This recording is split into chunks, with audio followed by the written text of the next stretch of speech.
you moving. I got you. So driving on gravel is very different than driving on tarmac, since tarmac is very fixed. It's like racing, but on gravel it takes a little bit different, because you see these kind of tires, they have this groove which wants to dig into the ground. Therefore, it's very important that you create and slide, you do sliding on gravel. So you make the angle of the car before the corner, which matches the let's say the angle of the exit of the corner.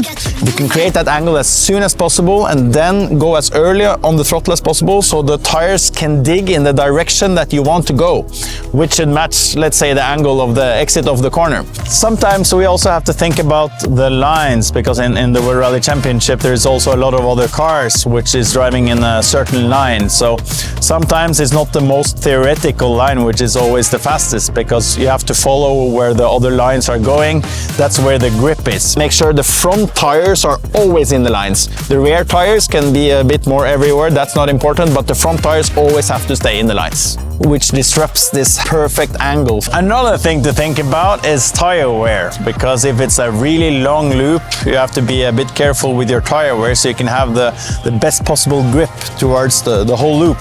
And therefore, you might need to change your driving style a little bit. And it's not necessarily the quickest, but you have to preserve the tires, and that is not to go too sideways, especially in high speed. Also during braking, try to brake with a straight car as much as possible. And what really kills the tires is going really sideways on high grip corners. So if you can try to limit that, you save a lot of tire wear.